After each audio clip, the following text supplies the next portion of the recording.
Hey guys, welcome back. So I got a little video for you. This one's going to be really short.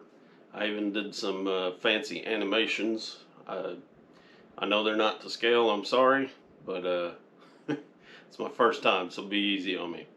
So, you know when you go to replace a tie rod or whatnot, and especially on these monobeam axles, you know, the solid axle coil spring, the way the links work and everything,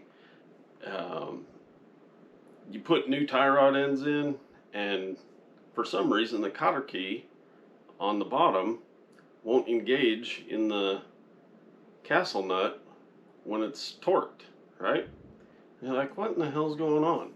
Well, I'm going to show you why. This is why torquing all your suspension parts is so important, because you can really do some bad damage to that stuff if you just buzz it on with an impact.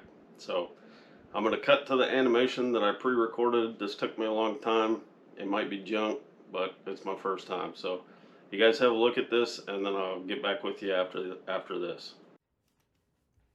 So here's the knuckle. Inside is two tapers, one on top of another.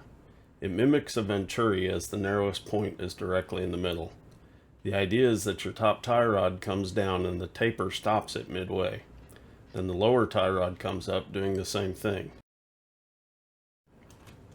When the top tie rod end has been over torqued, pulling or wearing the knuckle side or tie rod end shank exponentially faster, the shank of the tie rod end is deeper in the knuckle.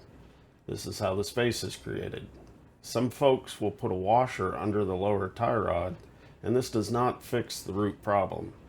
This is especially bad for steering and play, as the lower tie rod is now stopped by the secondary taper of the top tie rod end, as shown here.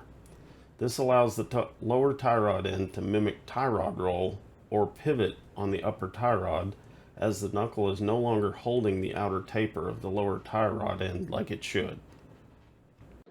Alright, so hopefully that makes a lot of sense. So buzzing that thing up, especially with some of the electric impacts that we have now, or your big Ugga Dugga ½ an inch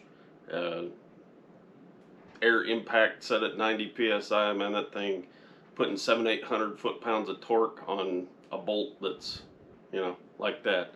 So be sure and torque these, and if you have to put a washer on to put your tie rods together because it won't reach, or it reaches too far, I guess would be more apt. If you have to put a washer on those tie rods, there's something wrong. Either the knuckle's bad, or you've stretched the tie rod end, or it's worn, whatever.